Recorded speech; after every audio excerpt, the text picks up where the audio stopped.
follow with Dr. Gersh, que es bien conocido de todos nosotros. Dr. Gersh es amigo nuestro, diría yo, más que un gran médico clínico. Como todos sabéis, trabaja en la Mayo Clinic y siempre está dispuesto a venir cada vez que le pedimos que nos dé una charla. Sus charlas siempre son muy amenas, son muy variadas, porque es fundamentalmente cardiología clínica. Puede hablar de DICE, de taquicardias ventriculares, de cualquier cosa. And this time you choose a really tough talk, because your talk is something that in Spain we have very good researchers on that. So you choose something difficult to do. Thank you, Javier. I am aware of the good research in Spain. It's one of the reasons why I thought there would be some interest in this talk. It's a great pleasure for me to come back to this country that my wife and I enjoy so much. We have so many friends here, and it really is a pleasure to be back. Now, in terms of sleep apnea and cardiovascular disease, I have to say that up until about 7 or 8 years ago, I never gave this a thought. It never crossed my mind. I didn't ask patients about sleep apnea. I didn't really think about it. And for that reason, I was asked to co-chair an NHLBI workshop on sleep-disordered breathing. So my qualifications for that were absolutely zero. But I did come away from that, having learned a great deal. And this was in the article in circulation. Dr. Kwan is a sleep physiologist. We wrote this editorial report. The relationship between sleep-disordered breathing and cardiovascular disease is complex, but improved understanding has profound implications for the care of a large number of individuals with both conditions. And I then became interested in this topic and realized it is, and particularly in our ever-growing obese society in the United States, a very important topic.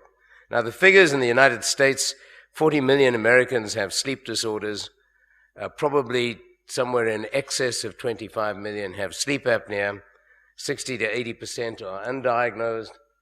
In the Wisconsin Sleep Study, which is a very important prospective study, the prevalence of an apnea-hypopnea index of 5% or greater, which is the cutoff for mild sleep apnea, is actually 9%, and in women and 24% in men.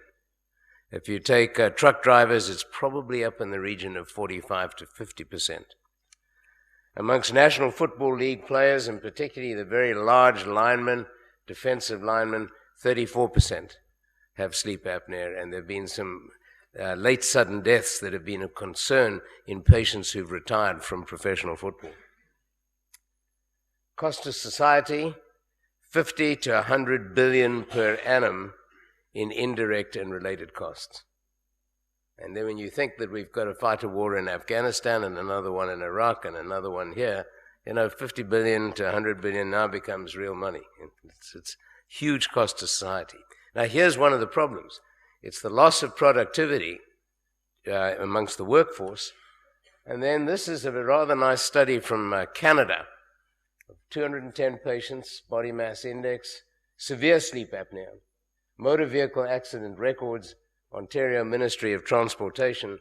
And shown here is the accident rate in sleep apnea patients before and after CPAP and amongst controls.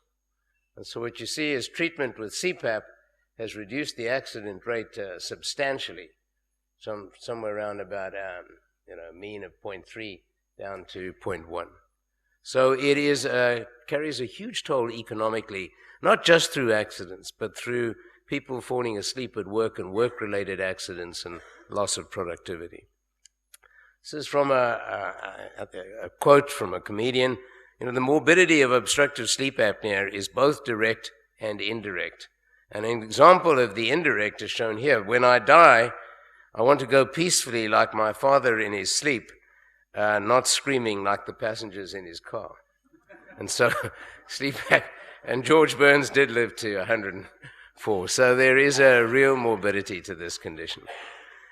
The pathophysiology is not that well elucidated. Clearly there is airway collapse, and there are anatomic factors that influence this. There is inadequate neurovascular compensation that leads to the airway collapse. And then there are a whole number of other variables. Age, sex, more common in males. Obviously, thick neck, body habitus plays a role. Race, ethnicity. And then there are an interesting group of people that have sleep apnea with none of the conventional risk factors. And there appears to be a genetic factor. The spectrum, I think, is shown here, snoring. And then the next is the upper airway resistance syndrome, obstructive sleep apnea, and the severity graded by the apnea-hypopnea index. 5 to 15 is mild, 15 to 30 is moderate, greater than 30 is severe. And then the entity is central sleep apnea. I'm not going to deal with central sleep apnea at all. It's very common. It's a critically integral part of congestive heart failure. The mechanisms are different. All my comments are going to focus on obstructive sleep apnea. Now, the pathophysiological interactions are quite easy to understand. During apnea, the physiological consequences are these.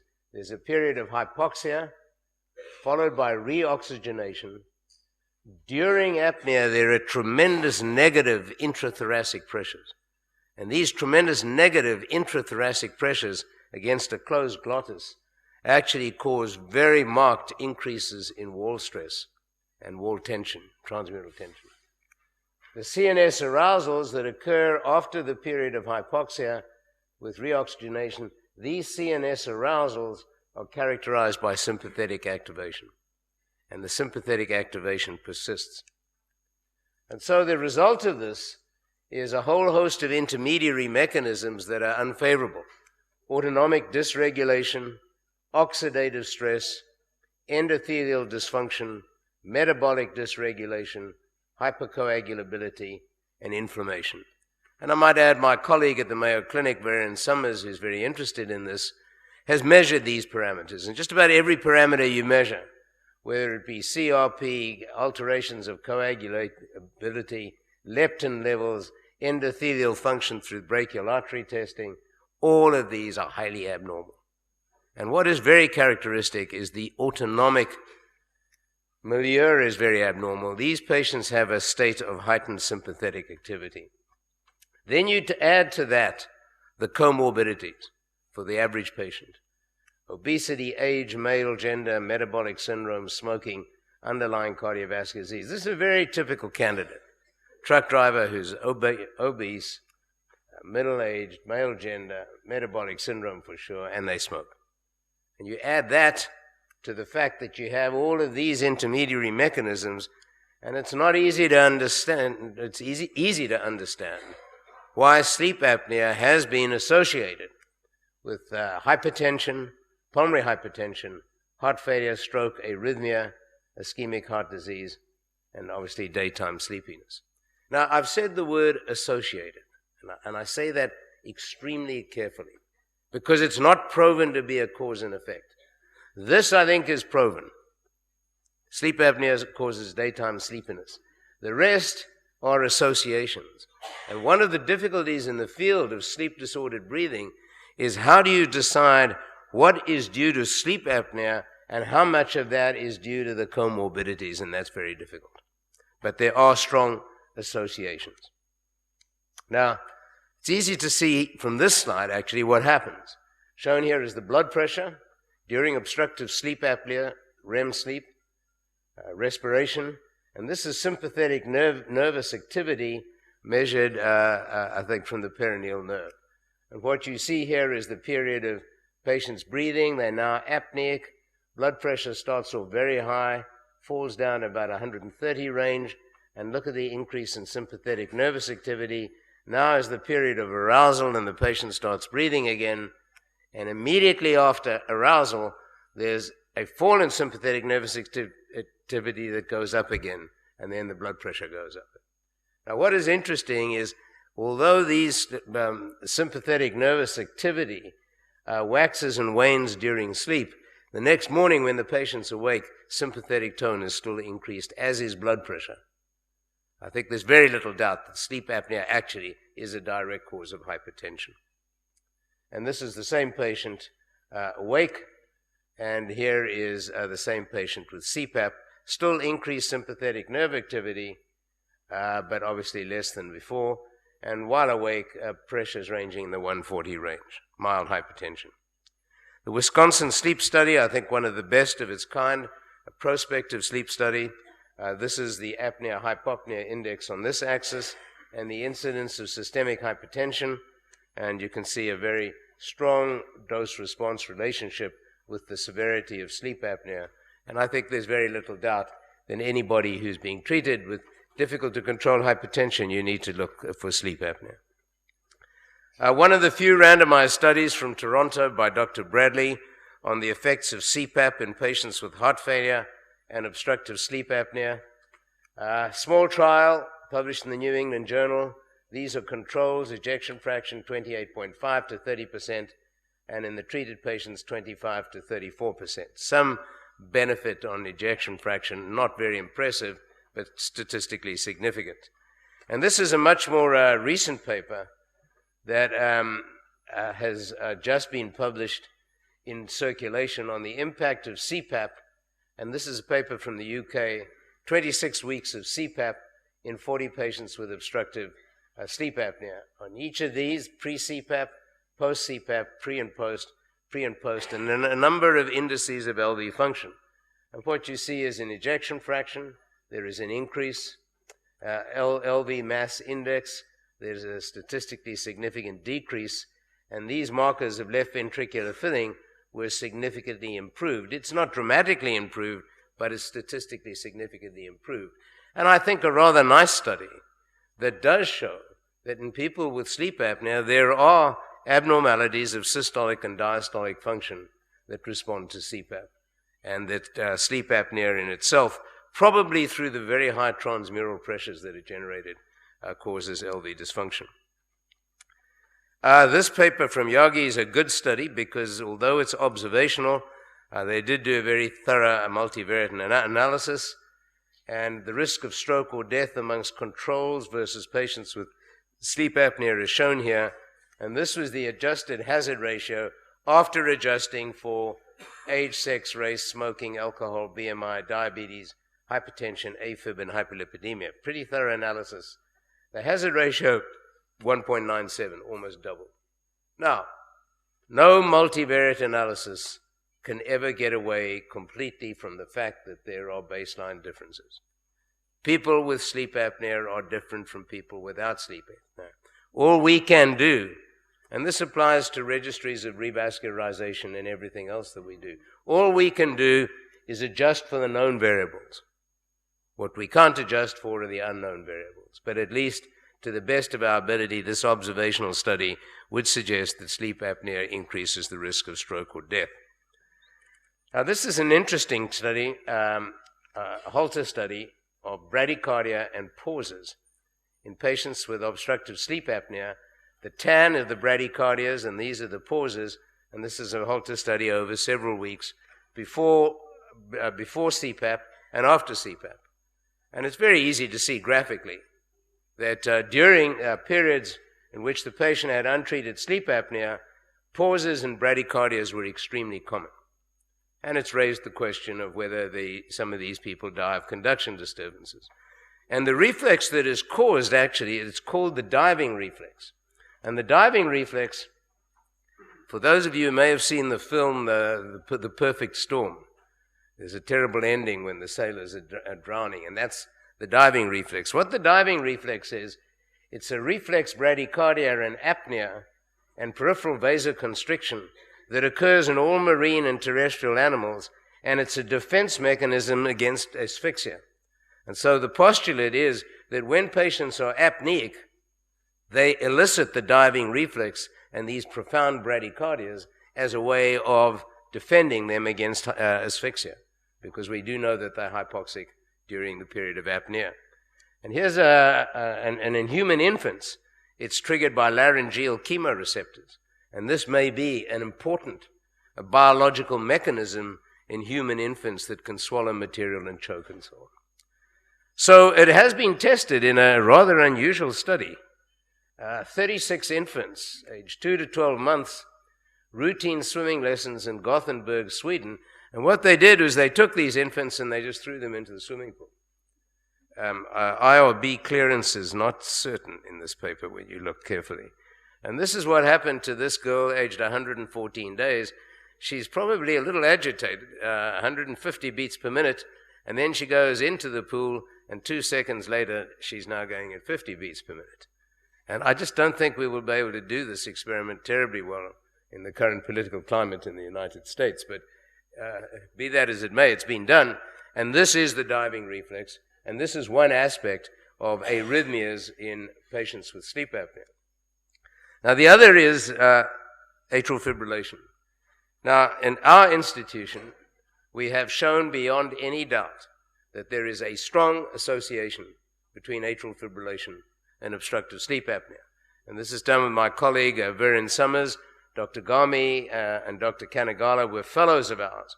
And in this paper, we showed that there is an increase in the incidence of atrial fibrillation, first-time onset atrial fibrillation.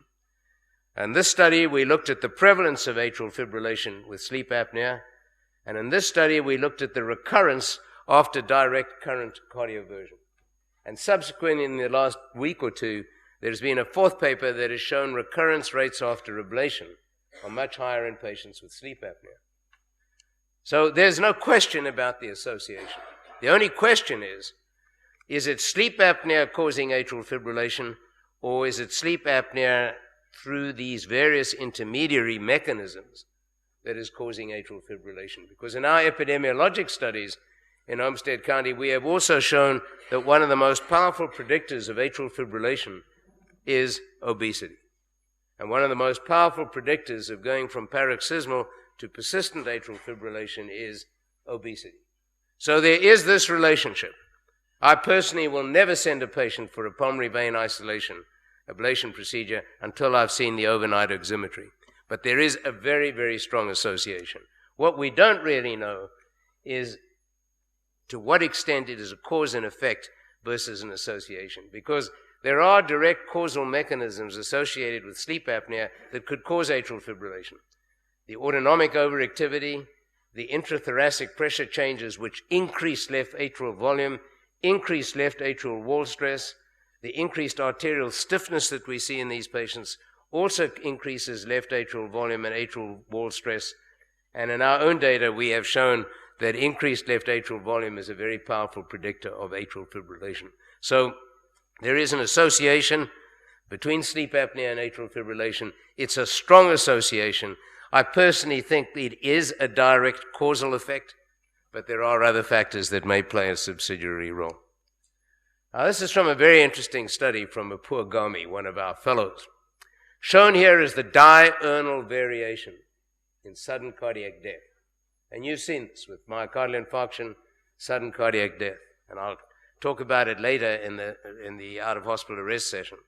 But the average peak in sudden cardiac death in most communities is between 6 in the morning and 2 in the afternoon, with a secondary peak in the afternoon. And the lowest rate of sudden cardiac death is between 10 at night and 6 in the morning. And it's the same thing for stroke as well. But look at it in Olmsted County in patients with sleep apnea. Completely reversed. Completely reversed. Published in New England Journal. The highest incidence of sudden cardiac death in people with sleep apnea is at night.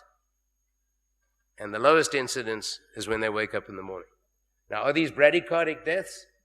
Are they myocardial infarctions? Are they ventricular fibrillations? Is it related to those pauses? We don't really know. But we do know that the diurnal variation has changed. And then in this subsequent study from our group, again, in patients with obstructive sleep apnea, 92 people who had had sleep studies, shown here in patients without sleep apnea is the diurnal variation in myocardial infarction. Same thing, peak rate of myocardial infarction between 6 a.m. and midday, a secondary peak in the sort of late evening, the lowest rate of MI between midnight and 5:15 a.m. And if you look at people with sleep apnea, the highest rate of myocardial infarction is between midnight and 5 a.m., a complete reversal of the diurnal mechanism, which makes me concerned because these are fatal events. So how do we treat the condition?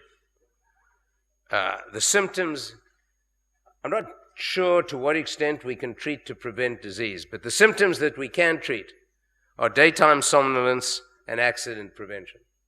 Very, very important with these long-distance truck drivers. Very important. Hypertension control, I think there's very good evidence that if you're struggling to control blood pressure, controlling sleep apnea helps. Heart failure, small trials that are positive. A recent placebo-controlled trial is neutral. The role of CPAP for central sleep apnea is still uncertain. Can we, at this stage, treat sleep apnea for disease prevention? Can we take someone who feels well, no accidents, no sleepiness, no hypertension, and say, we're going to treat the sleep apnea to prevent disease? Very interesting question, and I'm not sure that it's very easy to do because CPAP is not the nicest form of treatment known to man. There is a trial in Sweden that is looking at this. What they've done rather ingeniously, they've taken patients with CPAP who are not sleepy and randomized them, patients with sleep-disordered breathing who are not sleepy, and they are randomizing them to CPAP, no CPAP. Now, they started the trial in 2004, and they're still enrolling, so it's obviously a difficult trial to do, and but a worthy one. The therapy, common sense. Weight loss, I think we'll see more of this at an earlier stage. It's not a good idea to have alcohol or sedatives at night in these patients. Sleep on your side, not on your back. Avoid caffeine. Stay up during the day. And then, above all, look at the risk factors. Not just the disease. Look at the risk factors. These people can lose 30, 40 pounds in weight. It can have a dramatic effect on their sleep pattern. Treat the comorbidities. And then CPAP. Now, as a cardiologist, I have no idea of how CPAP works. I vaguely know what it looks like. I don't deal with it. We have technicians that deal with it. We have a sleep clinic. We don't have to deal with it. But what has struck me is how many people come in and say, my CPAP machine is not working, and I send them down and a technician makes some little adjustments and they say it fixed the problem. It's not, we've got enough to do to play around with these machines. But make sure you have it at the sleep clinic. And then, in fact, the alternatives, I'm afraid, for failure of CPAP, the surgical procedures in tracheostomy are not very satisfactory. And we need new therapies and diagnostic approaches. So to close, this is the question.